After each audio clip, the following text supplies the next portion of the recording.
Hello, ladies and gentlemen, boys and girls, gamers, geezers, geeks, and nerds alike. It's this week's Monkey Nut Punch podcast. I got the right podcast that time, Keith. I got the right podcast. As always, on these pop culture podcasts, I've got Keith. Hello. Hello, everyone. How are you all doing? How is everyone We're, today? we're doing okay. Just suffering from the week. I know the feeling. We've I already know the got feeling. two people. Already got two people in the chat. Before Aha. got Chuck shamelessly plugging himself away there. Is his Iceland videos up? That's my thing. No, he's just posted one from St. Louis. I think that was the one. But I had to jump in here. So yeah, that's all I know.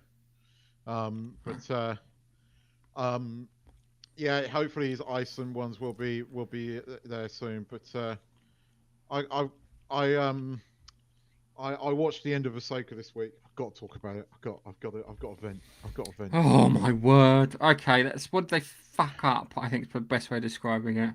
I've got to show you this, right? Because I'm gonna hopefully share my screen, and because there's no audio, hopefully we won't get a copyright strike. How do I share screen? There we go. Right. So say I understand. I can share a screen. Thank you. So have a little look see at this, right? So this is just watch this. I mean, this is just the choreography is it just this is meant to be right the big final set piece. Keith, I can't see anything. Is it not? Oh, fuck. It's blocked, mate. It's blocked. Well, okay. So, I mean, unfortunately, it's not working. It won't let me share the Disney Plus thing, but it's bloody terrible. It's the views of Keith do not reflect those. It's terrible. And you know, the episode ends just like I predicted. No freaking Luke Skywalker. Ezra was Ezra. And you know, Sabine somehow suddenly starts using the Force. And saves Ezra, and it's like you watch this series and you go, exactly what did this series do in the Star Wars? What did it introduce? What did it change? How did it It gave carry Hayden it forward? Christensen a payday. Well, that's about it. And everybody liked that bit. I mean, you get him again as a Force ghost at the end. I mean, as a Rebels and Clone Wars fan, right? The end of it, Ray Winston's character, we only see him right at the end. That's it. Not right? Ray Winston, Ray Stevenson. Ray Stevenson's character. Ray Winston would have been brilliant in it. Yeah, he would have been good. So Ray Stevens is standing on a hand that's like that, and it's the father from the sort of Force, and then you've got the brother next to him, and the sister's statues all crumbled, and then it switches to what he's looking at, and very in the distance there's a mountain at the top. There's some twinkling star thing, very reminiscent of the Clone Wars episode. But you have to have seen that episode to really get it. And then it cuts to Ahsoka, and she sees the owl, which is the power of the sister. But you go back and you watch like there was a clip, 36-minute clip from Rebels saying, you know, all the best sort of lightsaber fights from Rebels, and of course you get freaking Ahsoka v Vader, right? And you know, yeah, you remember because Ahsoka fights Vader when Vader turns up standing on top of a TIE fighter. That's so fucking cool. Vader, that was so good so good in that. And then you know, him and Ahsoka have a freaking lightsaber battle, and they are almost evenly matched, right? Which is true. Anakin trained her, so they should be reasonably evenly matched.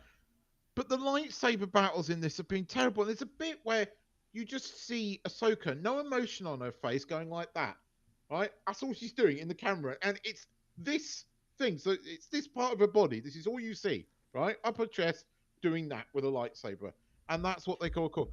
The choreography in this show has been appalling. But nah, it was crap. I mean, I don't get how Star Wars Theory thinks this is relaunched Star Wars, because it hasn't. The choreography was poor. The story, Thrawn makes it back to the universe and you see his ship going towards Dathomir. So we don't know what his secret cargo is. Don't know any of that. Just see the ship going towards Dathomir. Ezra makes it back. Sweet moment where Ezra Chopper realizes it's Ezra, comes up to him. Sweet little moment. He sees Hera, but there was no emotion there. Hera doesn't run up and hug him. It's just like Ezra's like, "Hi, I'm home." End. That was it. It was like a wet fart. Apparently, you guys really care for me so much that when I turn up, I get the cold shoulder. It was, you read the bio thing. It says, "Oh, Hera's overcome with emotion." Well, if that's overcome with emotion, I like to. Jesus, I don't get it, because when you watch the animation and you watch Rebels and you have all those amazing moments, it's not difficult to convert those to live action. So what the fuck has happened to Filoni?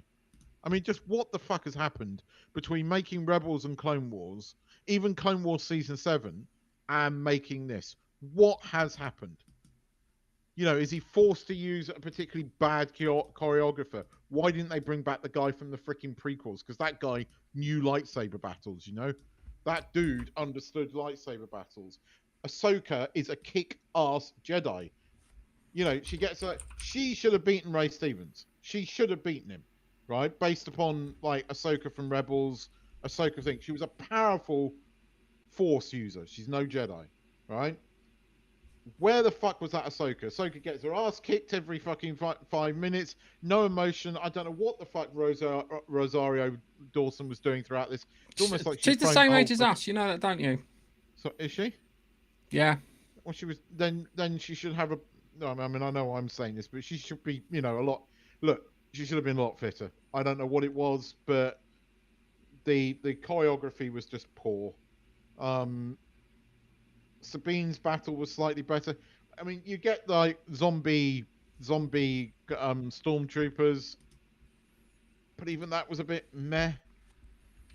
I mean, I know where they're going, but I actually don't want them to go there because they're going to ruin it. Because I have a sneaking suspicion we're either going to get a season 2 of this, or we're going to get the movie, and the movie we're going to have Cal Kestis turn up with his bit of Dathomir fluff, and it's going to ruin that character, because I like Cal Kestis' character from the game, and I don't want that ruined. They managed to ruin Ahsoka, and it's a shame because Ahsoka is meant to be able to run, jump, and do everything that Vader could do. She wasn't as powerful as Vader, but with a lightsaber, she was pretty damn good. Anakin trained her. And, Rebels, she fucking takes on Vader and smashes his mask. That's how she learns that it is Anakin under there. And then, the whole temple sort of collapses, and it's indicated that Ahsoka dies. And it's only when Ezra pulls her through the world, into the world between worlds, near the end of the season 4, that she's rescued. It's Ezra that saves her, and yet her emotion when she first sees Ezra is like, "Hi, right, I haven't seen you for like 10 years. The Empire's been defeated. We're all in this desperate fucking struggle to defeat the Empire. They've been defeated, by the way, but don't worry. I mean, life goes on." There's just no emotion in it. It was poorly directed. The story, what story? We find Thrawn on another planet. Thrawn gets back, so does Ezra. Ahsoka and Sabine are trapped in another galaxy. The end. Do you know what this reminds me of? This reminds me of a Mitchell and Webb sketch that takes the piss out of Homes Under the Hammer, where they literally go, it's like kind of, so you've bought a house, and the guy's like, yeah, I've bought a house. And it's like, kind of, I'm going to put some shelves up. Yeah, I'm going to put some shelves up. All right, we'll be back next week to see how that gets on. So you put the shelves up. Yeah, put the shelves up. Oh, good job. Next week we'll go to somewhere where they go and clear out the garden, blah blah blah, and it's just, There were moments. This is the thing is we've got Loki now, yeah. Yeah. And Oh yeah. everyone's gonna get excited for Loki, and they'll go through exactly the same bloody pattern where it's like kind of, oh, it's gonna go undo all this stuff, and then nothing's gonna happen. A lot of people slagged off the first episode. I have to say, I actually, it's not like I thought it was a spectacular episode, but I enjoyed it because of Ken. How do we say his name now? Ken Guan. Ken Guan, the dude from Indiana Jones. Short round, right? He was brilliant in this. Again, I really enjoyed him in this. I love seeing him back. I mean, I love seeing him back. He's a great actor, and there's a bit where you've got like Loki. Have you watched it? Have you watched it yet? No, I haven't watched it yet. So, part of me's just hoping that Owen Wilson and Tom Hiddleston do a podcast, because that way I get what I want rather than what everyone being fucking dished up from Disney. Well, you've got when everyone can use the Force, it's no longer special. Exactly, Biffa. You're right about that. I'm just going to say one thing about Loki. Loki's time slipping, right? And there's a bit where you've got Owen Wilson, Loki, and you've got Ken Guan's character, right? And they've got to do something. I'm not going to ruin it. And Ken Guan turns around and goes, "You've got about an hour." And then there's this thing that smashes the window, and he looks at it and he turns around and he doesn't miss a beat. You've got about 5 minutes. That made me genuinely laugh. I thought that was quite funny. And he does it deadpan, and it's the exact same tone as when he said you got an hour, and that was funny. No Sylvie in it till right at the end. In fact, she's a deleted scene at the not deleted, a cut scene at the end. And the first episode was okay. The first episode was all right. It wasn't as bad as a lot of people are making it out to be. It wasn't spectacular, but there were moments. There were moments that were okay. Right. So my big question is how they're going to screw it up at the end. Oh, they're going to, because it's... Yeah, they're going to. I don't know how, but they're going to screw it up. They're going to make some awful thing happen. Just going back to Star Wars. Okay, so this is something, right? So I disagree with you, because in Star Wars, everyone can use the Force, but not everyone can master the Force. Yeah, so everyone has those little moments where they can use it and tap into it, but it's not a case of those people can call it at will, if that makes any sense. But Sabine wasn't a Force user. Sabine was never. No, she wasn't. No, it was shit.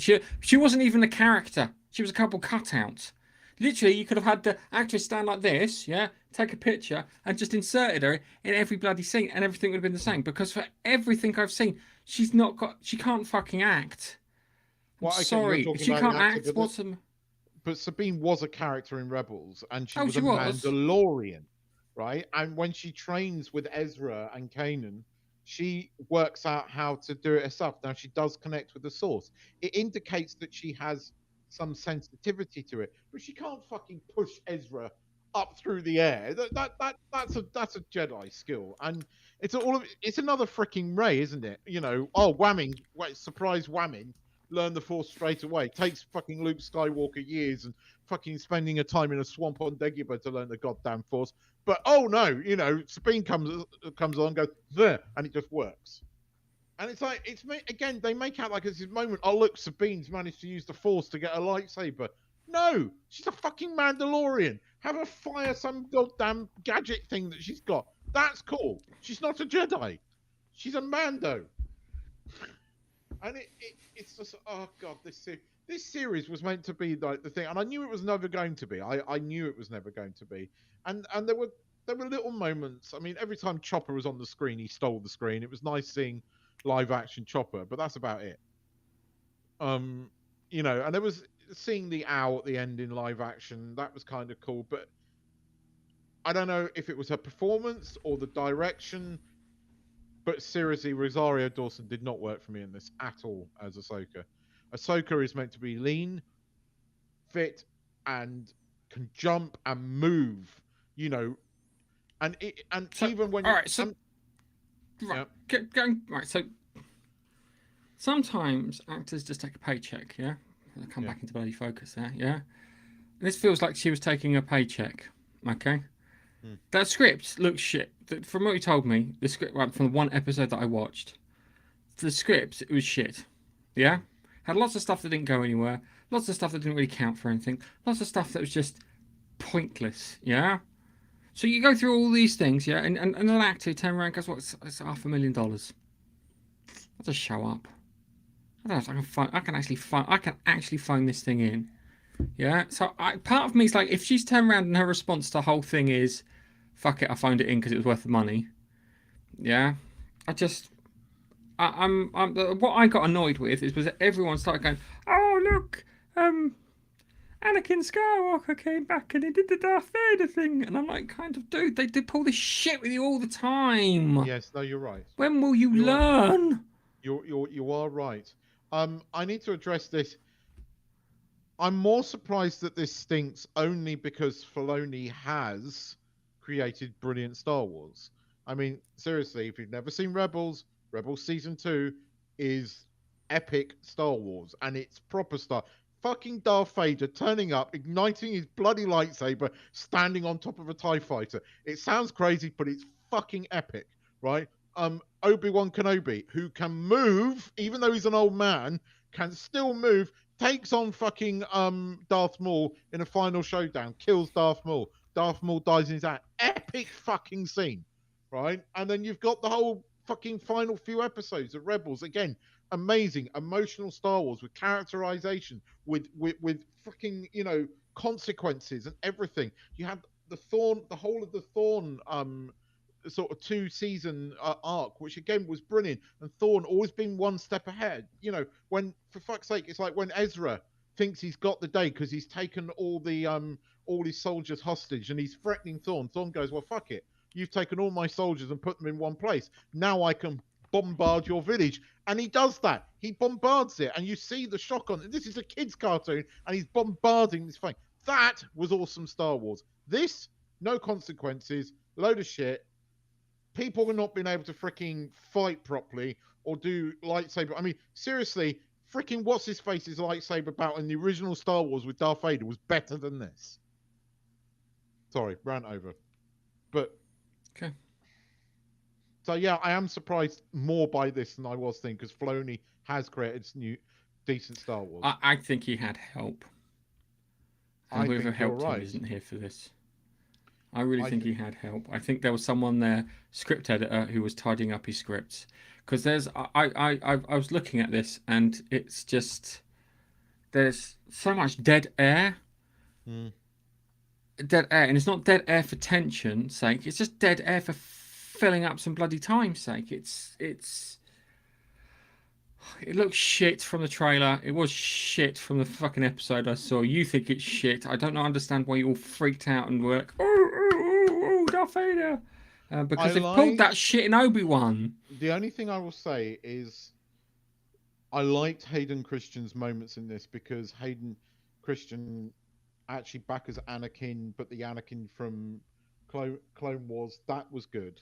That was nice to see. And he you know, people have always said Hayden Christian couldn't act, and a lot of people claimed he could. He was just poorly directed. Well, in this, he was the Anakin of Clone Wars, and it was good to see him, and it was nice to see him. And you know, you see him again at the end of this, and as a Force ghost, and again, it makes you smile a bit. But it's just nostalgia bait. You're right. It's nostalgia bait. But it was cool to see it.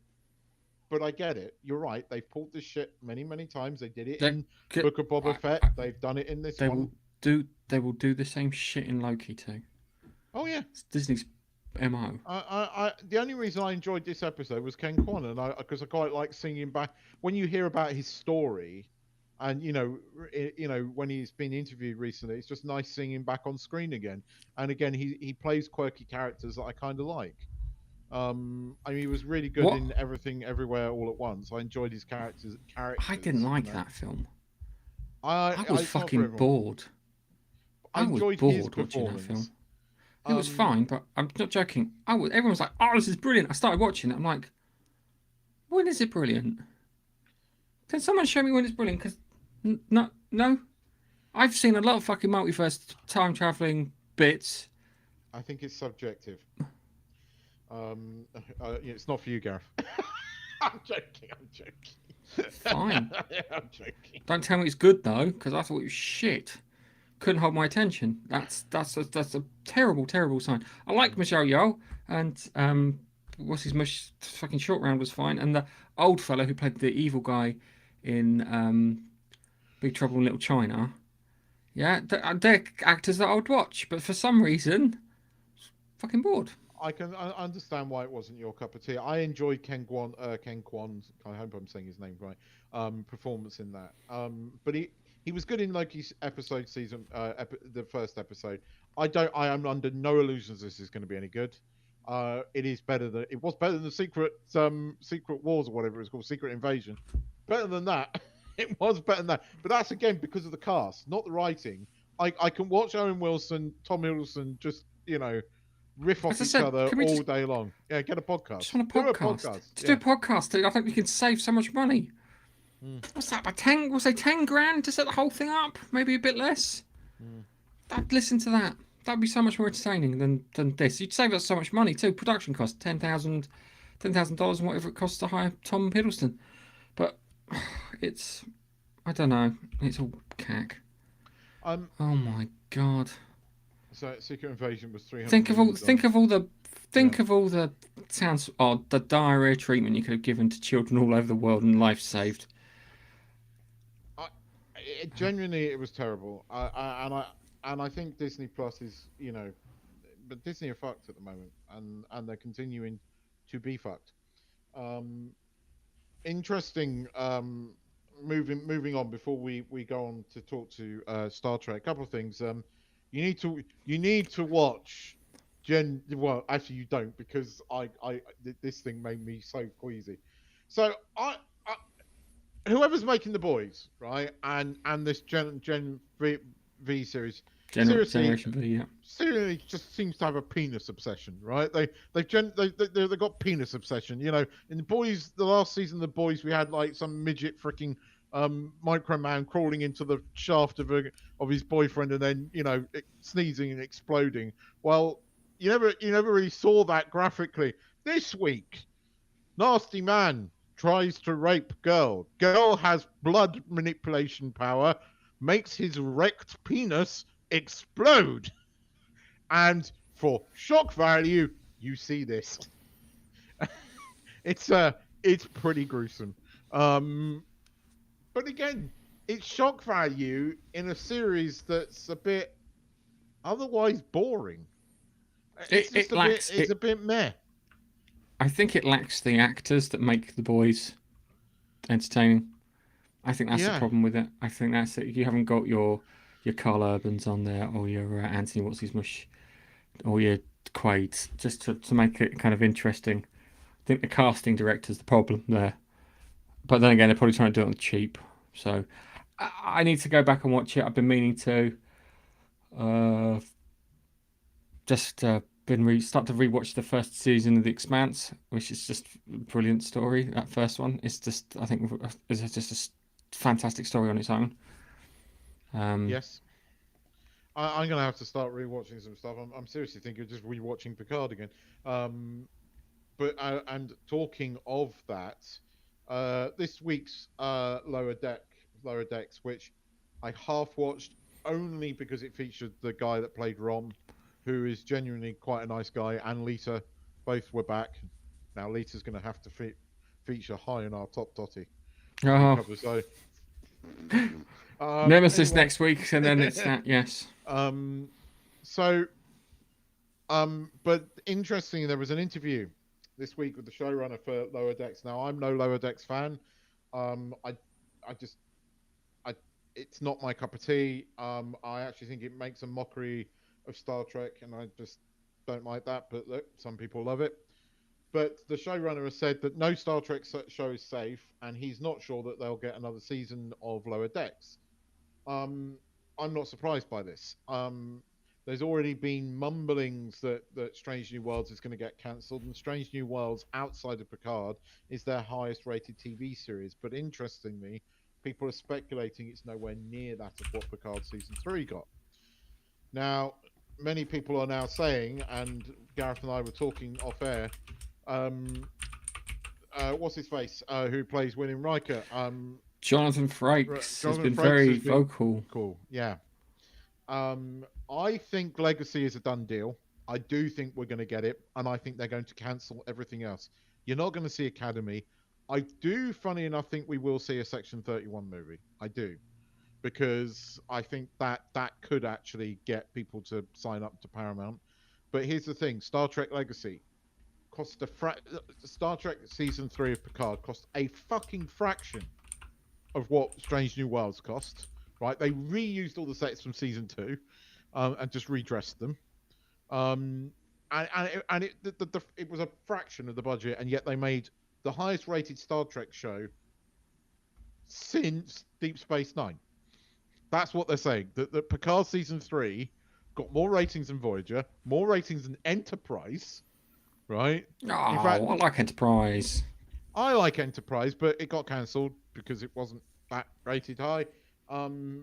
But it got huge ratings, and Amazon can pay for half of it because apparently international viewing figures outside of the UK and US, where Paramount Plus is available, got huge ratings as well. So they think that they can get some money out of Amazon.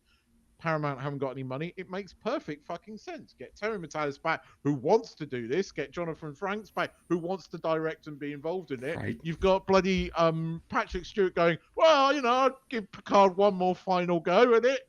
It's like, yeah, even he's do turned around it! and gone, actually. We could Which have is Q fine. back, and Q in Matalas's hands would be awesome again. I can, I want it. I want it. I want it. I want it. And it's like, I think Paramount are going to do it. I think they're going to do it. A Legacy no, they're never going to do. No freaking streaming show does a 22 episode season. 22 episodes was all about the advertising thing. It'll be 12 at the most. It'll be 12 episodes at the most, and 12 episodes would be good. We can get like a Star Trek Legacy, yeah. Gareth agrees with you on that one. Yes. I like the theme tune at the end. I liked the Enterprise theme tune at the end. When the end credit theme was quite good. My whole problem with Enterprise is you got that theme music, yeah, and it comes back into focus, and it takes you out. So you got something. Oh my God, the Klingons have attacked. What are we gonna do? And it goes shield whole plating's down to like 13%. Because we've got to come up with a plan, and then it cuts to that music and takes you right out of it. They changed it in season 3. They made it a bit more hippie. It still didn't work. No, you get rid of it. Just but the final credit song was good. Music. But I actually genuinely think they are going to cancel Strange New Worlds. You see, here's the thing, right? I don't like the writing in Strange New Worlds, but I kind of like the cast. I don't like Uhura. I don't like she's wrong. But I kind of liked. I actually even enjoyed Carol Kane as the engineer, even though it pissed me off that Scotty was so good because surprise whammon. That annoyed me. But I did like. I don't like the guy that plays Kirk. Sorry, it's just not Kirk. He looks like the guy out of I Believe in Genie. He does not look like Kirk. I Dream of Genie. Dream of Genie. But I do. I like Anson Mount. I like Rebecca Bermain as number 1. I like Erica. I think she's great. I don't like Chapel, but that's because her character just annoys me. Spock is good, given when he's allowed to be Spock. But I look, they cancelled Strange New Worlds. I know there's going to be Trekkies out there that like the sort of single episode shows, right? And I admit that there is there's still a place for that, but do it in the Legacy. What you could do is Legacy could do what Enterprise did, right? In season 4, where you get those like 2 or 3 parters as well as a few single episodes. That's what they should do. That's what they should do. I'd be up for that. Star Trek should invest in a season focus. They've done that in numerous. I don't. Again, There's a beginning of Deep Space Nine. It was in They did like a TV movie, and you just saw everyone kind of TV movie wise. I don't think you could do a whole series behind it. No, somebody put a video together on YouTube. It's about 30 minutes long, and it takes footage from Next Gen Deep Space Nine pilot episode, as well as a game, and they've interjected some of their sort of CGI footage in there as well, and it's quite interesting. You could do that, but again, it's going back. I don't want prequel. I want legacy. I want to carry on. I want to carry forward. I want to see, Captain Seven. I want to see Picard's son. I want to see Q tormenting him. I want to see the legacy characters come in, you know, and make sort of cameos. That's cool when they make cameo. Can have Admiral Tuvok again, and even get Admiral Janeway, which would be good. Um, so, I mean, I know we're Mm. not going to get a lot of the Deep Space Nine characters because unfortunately half of them are dead. And it's a shame, but we could get like Bashir back. You could get Chief O'Brien. He's at the academy. Bring him in. We could get some of the Deep Space Nine characters in. They absolutely should do this. They absolutely should do Legacy, and I think they will. I think it's going to happen. I think it's true that they're cancelling everything else because it's not. It doesn't make business sense. I know that Strange New Worlds has a following, but it's nowhere near that of Picard season 3. Lower Decks has a following, but it's minute. It's not huge. It's not big like Picard was. You want to make money? Mm. What do? You make a series that you know is going to sell. You know people are going to watch it, and that's Legacy. Bring the Enterprise back. Slap fucking trailer. Starship Enterprise. Bomb. People are going to watch. Okay. So anyway, I could hear the voice, the 90s film voice. In a world where women have run Starfleet into the fucking ground, we inject some fucking male energy back into the world. Um, that's true. The funny thing is the way they like to have all this kind of. I need to sort this camera out. This focus is the way focus is far too sensitive at the moment. Um, it just looks like with Discovery, it looks like they let the women in charge and everything got fucked up. And then before, it looked like they put the women in charge. It fucked everything up. Then they put the men in charge. Everything was fine for a couple of 100 years. And then the women got in charge again. And then they fucked everything up again. I'm not being sexist, but that's the message that they're putting across. Like, for Christ's sake, women, know your place. well, that's certainly what they did in Ahsoka. They kind of, in a reverse role, was it's not emasculated, but they kind of did that to Ahsoka by weakening her when actually story-wise she's always been strong. And that's what they did. But I'm up for seeing Captain Seven. I'm up for seeing 7-9 as a captain. I think that can be Mm. interesting. I like to see Yeah. Picard's son. I enjoyed the character. The chances of Q coming back and fucking with them all. That would be great. I'm not so fussed about Raffi. I mean, Raffi was cool with Wolf. Wolf, but if they bring back Wolf, which I so fucking hope they do, because Michael Thorne was just walked straight back into that role and was brilliant. So I want to see that again. I just don't want any more of the lesbian 7 of 9 thing. I'm never worked for me. I can understand Raffi being a lesbian. I get that. That's cool. But the lesbian relationship with 7 and 9 didn't work for me because there was never any ever hint of that. In Voyager, it was shoehorned in there. I always got the impression that if anyone asked to shag her, they would, but they're all too scared. Yeah. And I know this because there's an episode with Harry Kim where she turns around and goes, "Would you like to have sex?" And Harry Kim's like, "Oh no, I've jizzed myself." Um, he goes, because my argument would be, I'd like to have sex, yeah, but I know that after you're going to give me a post-sex evaluation, and you're going to rate everything on me from my technique to my stamina, to, and I'm going to get graded with other members of the crew, which I don't like the idea of. And you know Mm, she would. mm, You know in Voyager. I'm not sure mm, about everything else, but definitely in Voyager she would have done that. mm. That makes Yep, life a lot more interesting. yep, yeah. I mean, even hinted at it, but no, I think Legacy. I think this is actually indicating that Legacy is going to happen. Mm. Um, and I think there's enough of the original cast saying let's do it. Because I mean, Patrick Stewart is saying let's do a movie, but that would just be a pilot episode. They could just do a extra long pilot episode with Legacy where Picard comes back, and then we go into like a season where we have maybe sort of 2 or 3 parters, than a couple of single episodes like Enterprise season 4 did. That would work. You could do the best of both worlds. Like you could do the two-parters and please some people, and you could do like a Monster of the Week episode, and fill that gap that Strange New Worlds will leave. But look, I want to see a conclusion to the Strange New Worlds season final. But as I said, I think they've already filmed that, so they could turn that into a movie and finish it off. Cancel season 3 and spend the money on Legacy, because that's what the fans want.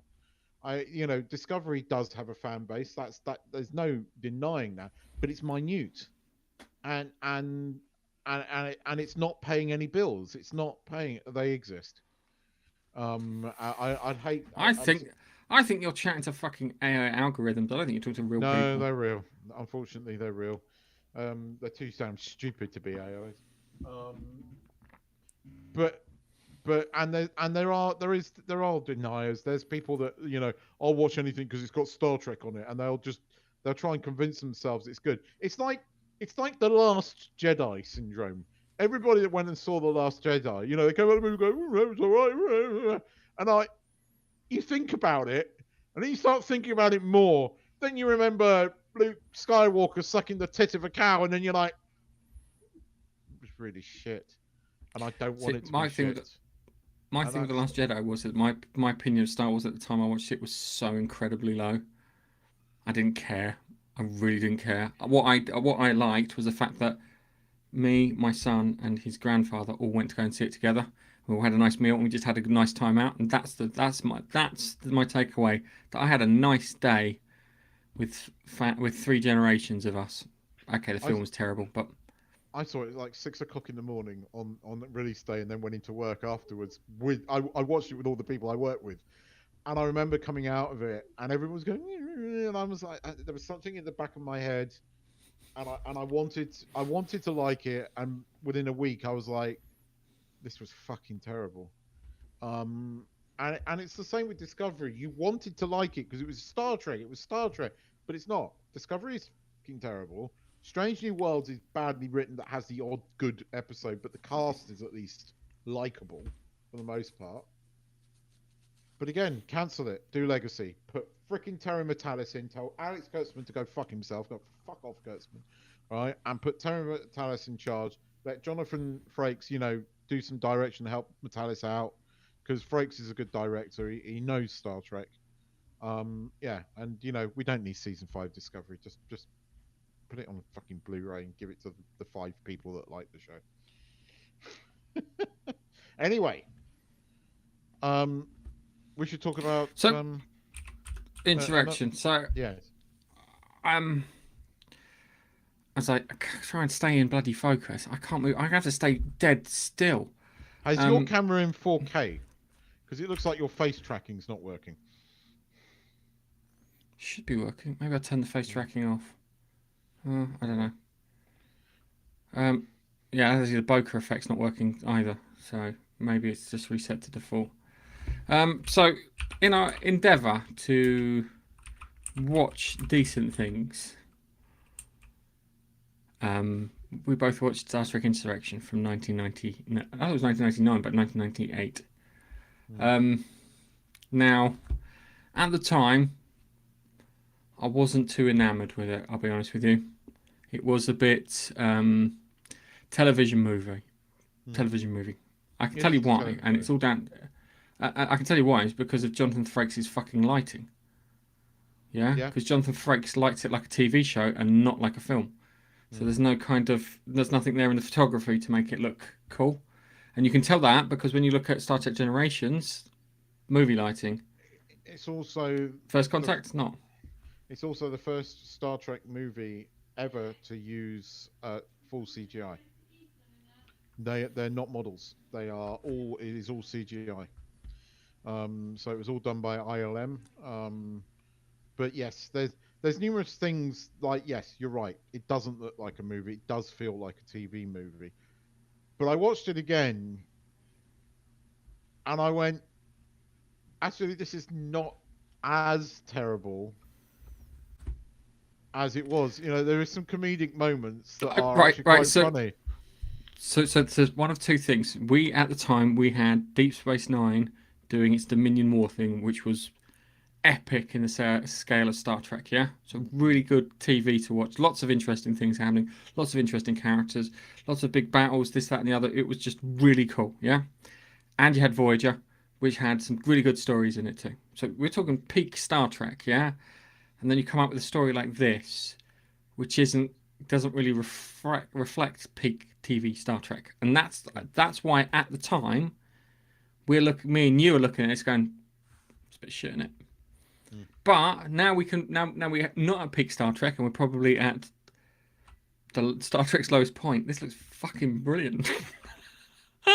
I enjoyed it a lot more this time. I'd forgotten part of the story. And you know, I mean, there's things that still don't kind of make sense. It's like, you know, like right at the beginning, like you find out that there's like this secret Federation base, and they're all wearing cloaking suits, walking around the city. But seriously, right? There's no way that they're not gonna, you know, in the time that they've been there, step on something. You know, they should have been not in phase with that, so that, you know, when they walk through water. But they are in phase. All they are is invisible. They, you know, they can bump into people, right? And I'm sorry, Murphy's law. Murphy's law fucking applies here, right? And you cannot tell me that they've been there for weeks, and the first time any one of these highly sensitive people, you know, who can like slow down time and all that shit, right? So they can see things, did not notice all these guys sort of like grass blades getting crumpled, like without anybody standing there, or the odd bit, you know, when it rains. I mean, that was a big fucking plot hole. But, and I had never realised that until I watched it this time around. So I was like, hang on, right? Why are they not out of phase? Why can't they just phase through walls and shit? They kind of have that technology. Why weren't they all wearing like phased fucking cloaking devices? It was that was a bit dumb. But having said that, I did kind of like the bit where, you know, I love seeing the captain's yacht. First time we ever saw the captain's yacht. We knew that the Enterprise D had one. Never fucking saw it. Right? It's in the tech manual. Never fucking saw it. Yes. Yeah. All right. Voyager's I just got want one. to point out. Hang on a second, Keith. All the Star Trek nerds I knew at the time. I'm not waving my hand in front of the camera. All the Star Trek nerds I knew at the time would harp on about the captain's yacht, and it would just like, it's like, oh, they've got a captain's yacht, da da da. It's got the captain's yacht, captain's yacht, captain's yacht, and it's like, kind of, they're never gonna fucking use this thing. Stop harping on about it. Fucking finally used it. Yes, finally used it. So we got the what do you call it, this sonar, and you've got this planet hidden in this nebula called the Briar Patch. Well, they've nicknamed it the Briar Patch, and they've got the Fountain of Youth for all intents and purposes. So now, being older than I was back when I was 19, 18 when this first came out, kind of appreciate it a bit more in that terms, in that kind of Fountain of Youth thing. Yes. I love the way everyone got a bit more randy, a bit more teenage angsty, a bit more aggressive, a bit more rebellious. But the question is why didn't it affect the people on the planet in the same way as it was affecting the people on the Enterprise? And was it affecting the sonar in a similar way too? Well, because the sonar were the people on the planet. They were the same race. You know, spoiler. But I think the people have been alive for so many thousands of years that they had kind of, although they looked youthful and were youthful, they had matured in their brain. You know, it was people who were getting younger and responding for that for the first time. But you know, when you've sort of felt like that for 50 years, you're gonna kind of, you know, you might look youthful, but you're gonna sort of be more mature in your brain again. It's, you know, if you and me tomorrow woke up in 20-year-old bodies, we would be a bit immature. We'd be fucking, you know, running around, jumping up and doing all sorts of shit because, like, fuck me, I haven't felt like this for 20 years. This is awesome, right? But you know, after about 30 years, you're gonna go, well, actually, I'm 70 now, and I'm actually quite mature. But it was cool feeling young. It's cool feeling young. But let's get back to the fact that I don't really want to talk about the latest pop stars or what the Spice Girls are doing, that kind of shit. So I can Just do what I understand did. Still, what I did in my early 20s or late teens. Just try and get my end away as much as possible. Well, that's what Riker did with Troy. Full of hormones at that time. That was like my number one goal. That and drinking. I remember the drinking.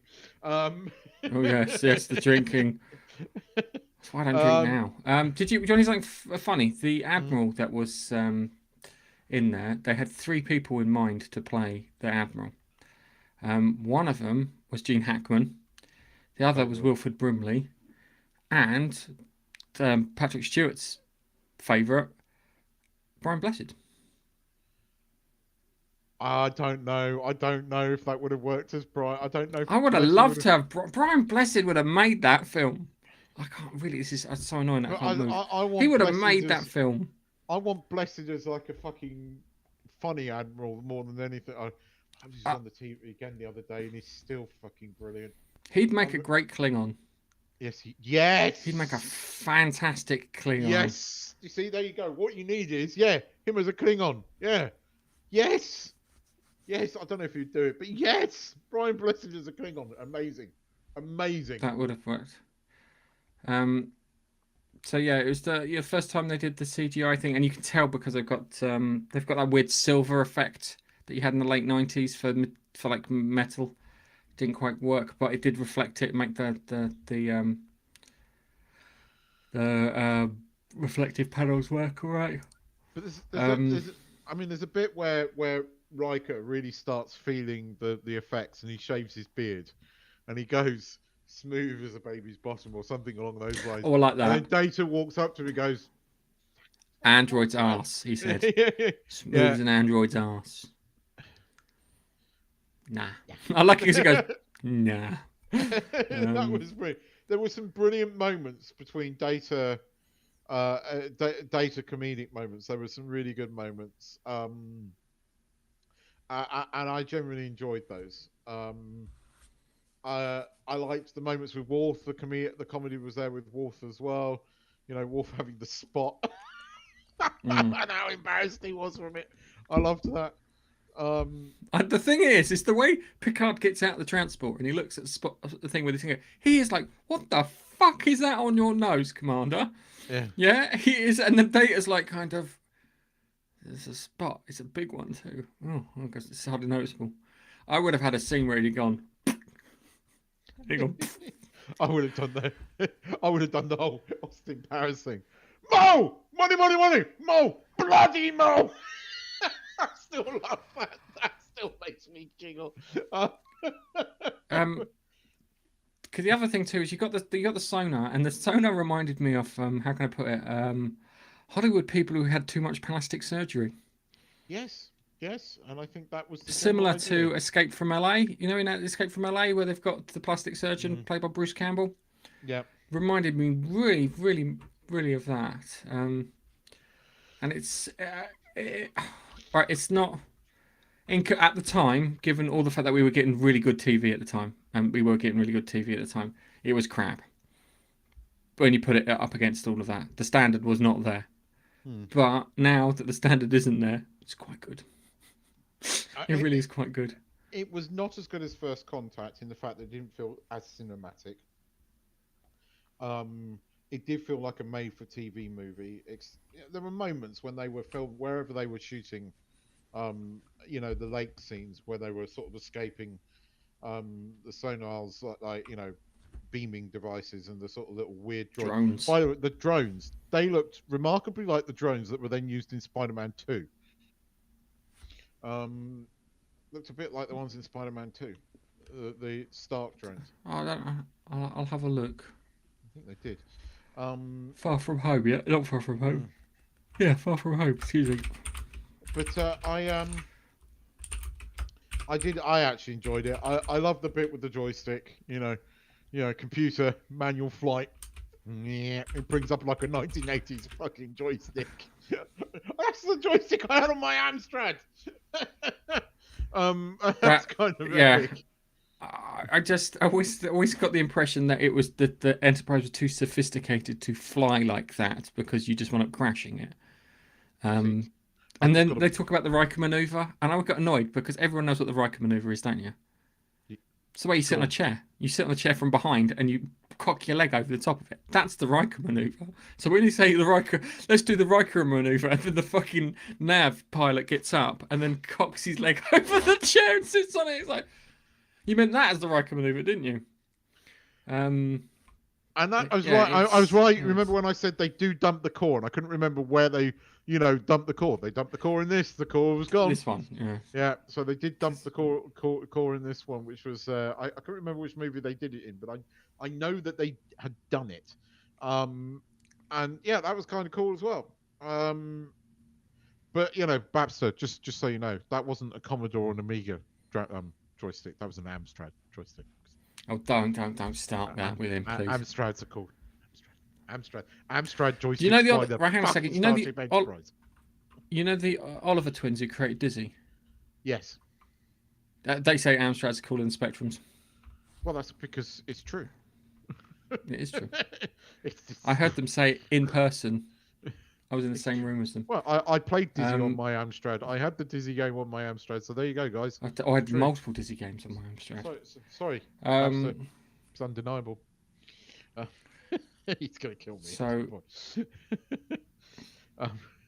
I liked this movie actually more than I thought I was going to.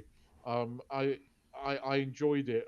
When I finished watching it, I had a bit of a smile on my face, and I went, "Okay, it's a made-for-TV movie, but actually, it's kind of all right. It's kind of all right."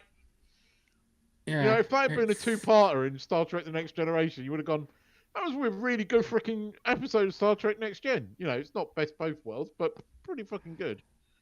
I'm going to argue this point because Biff was like kind of Insurrection was the last true Star Trek film. I'm going to say Nemesis was the last true Star Trek film. I haven't watched Nemesis yet, so we'll put a pin in that and come back to it because I haven't seen Nemesis for a really fucking long time. So I want to watch Nemesis again because I was going to say that I was all ready to say Insurrection was shit. Why are we watching it? Fuck you for making me watch it. And in actual fact, I enjoyed it. I even actually kind of enjoyed Generations more because there were certain elements that I didn't think I was going to enjoy. And all they had to do to fix that was just have Kirk disappear. He fell down the bottom mechanically, gone. Yeah. Never there. And it was just like a ghost. And then Patrick Stewart could then tell the story about how he met Captain Kirk, and everyone's like, "Yeah, right, mate, whatever." That would have worked. Yes. A mystery. That would have been fantastic. You didn't have to do that. I want to watch Nemesis again. Biff, watch Nemesis this week, and then you can sort of like join in with it. I was surprised actually this time round, having not seen Insurrection for about 15 years or longer, that I actually kind of enjoyed it. I'm not saying it was like the best movie. It wasn't. It was a TV movie, but it was more enjoyable than I was expecting. So yeah, I am going to reserve judgment until I've watched Nemesis again, because there are moments in Nemesis that I quite enjoy or remember enjoying. I like the Mad Max moments. I thought they were kind of cool. So I'm going to reserve judgment until next week on that.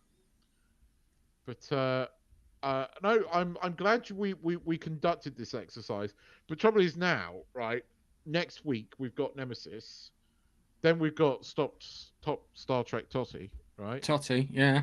Oh, guys, hang on a second. For those in the chat, or for those listening to the podcast, or those rewatching the podcast, yeah, comments for top Star Trek Totty, for thingy, because I need to find like a program which allow me to go, do I like this person better than this person, so I can sort them all out. Yeah, Lita, she was hot. Sorry, but she was. That's the Dabo girl, yeah. Yes, Rom's wife. Rom marries her. Yeah, I couldn't remember. And you had what was so much? You had Anya in this one, who I describe as a gilf because she's like a great grandma. You wouldn't say no. No, you wouldn't say no. No, you wouldn't say no. Do you think that's a evening chatting in a really expensive bottle of red wine? She was in Spider-Man 2. Who's that? The actress in there is Doc Ock's wife in Spider-Man 2. Yes, she was. I remember there's a now. bit of trivia for you. Rachel Nichols in Star Trek 2009. Yeah, the trouble is, right, we weren't going to include those films. No, Don't make me watch those films. Because if we're going there, then you've got What's-Her-Face in Into Darkness. I mean, come on. Come on, that's why Into Darkness is the best of those films. Trevor Eve, that's why it's the best film. Trevor Eve. What's her father? Trevor Eve, the actor. Okay. Trevor Eve, the actor who was Alice the original, cold case, because the cold case show was an English thing, then America turned into an American thing. But the first cold case kind of TV series was something on the BBC, and the guy was a cranky old git that ran it, who was called Trevor Eve, right? Happens to have given birth to Alice Eve, who is hard. No, he didn't give birth. His missus gave birth. Helped, conceive Alice Eve. Yes, that's better. Yeah. Unfortunately, we can't include those movies, or Alice Eve would be at number one for me. Point number one. Yes. I don't usually do blondes, but Alice Eve, in that one, yeah. That was the highlight of that entire thing. Anyhow, I think I've said all I can about Insurrection. So, there's just a few things that I was going to bring up. The fact that this is like that evil admiral trope that you've got in Star Trek, wherever an admiral turns up. I think there's two admirals in all of Star Trek, and that's Jellicoe and the guy that helped set up the stuff for the Borg. Yeah. But he was perving. He was perving over whatever her name was, Commander Broccoli, or I can't remember her name. I don't think this admiral was evil. He was flawed, and he got led down a path that he couldn't really come back from, and he was too weak to come back from it. He was weak. He was a bit of a coward. He wasn't evil. He wasn't nasty like some of the admirals that we've had in Next Gen. Because the other part of it too that we've gotten into is that you've got the Baku, yeah, and they, what do you call it? They hid on this planet. The long life thing was just what do you call it? Just a happy byproduct. Yeah. So why the fuck do they get to live longer and everyone else doesn't? We're not going to kill you. We're just going to pop you on another planet. With the technology that we get from it, we'll be able to give to you, and you'll be able to live longer that way. We'll find you a nice planet with some but again, Cardassian neighbours. Do they have the right to do it? And it's a moral argument that it posed, which is when Star Trek is at its best, actually, when it poses. So the other part of it are the sonar are dicks, yeah. So there's a good chance that those people there on that planet are all dicks.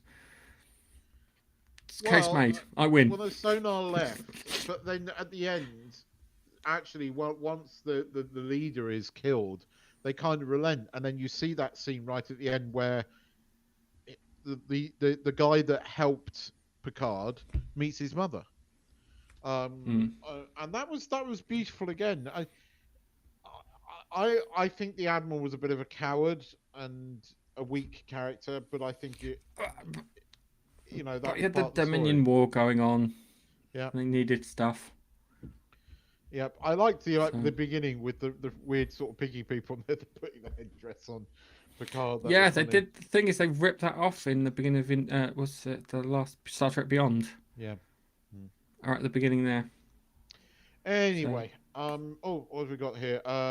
Does Jess Bouchak nurse Christine Chapel?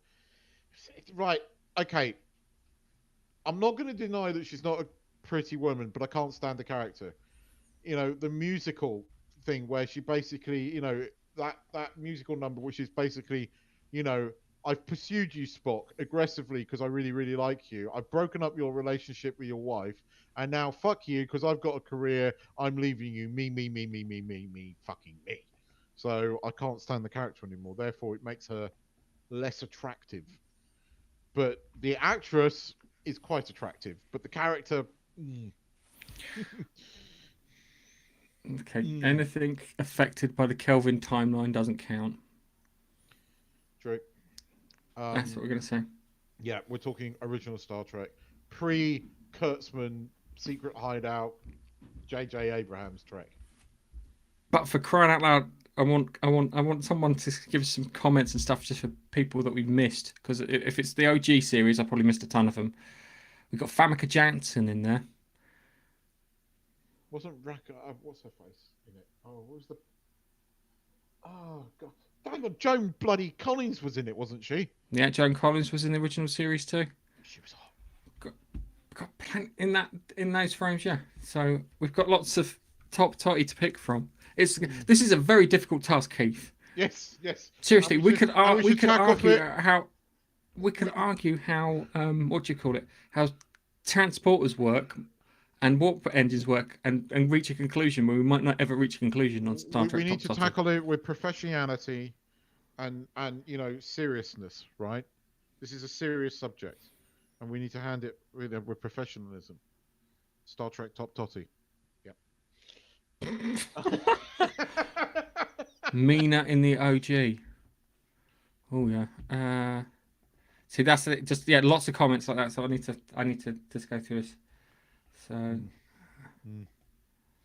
I'm looking. I mean, I'm looking. Yeah, popping on to say. Okay, so yeah, we're going to talk about warp engines, not.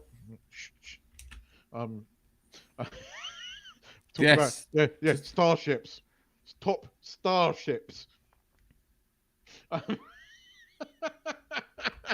Shut up, Chuck! Your wife's in the comments. Don't give the game away. Not yet. Not yet. Rebecca Ferguson wasn't in Star Trek, was she? Just asking. just so I can do that.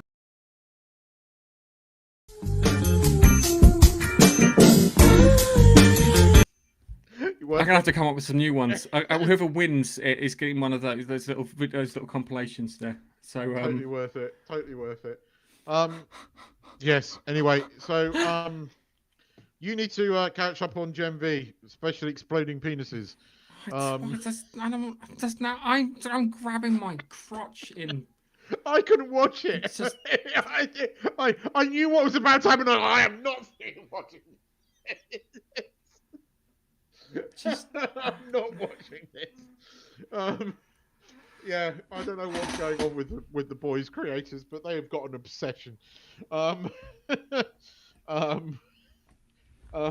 anyway, so yes, one movie left next week.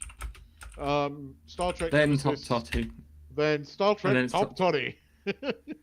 Which is, I think it's.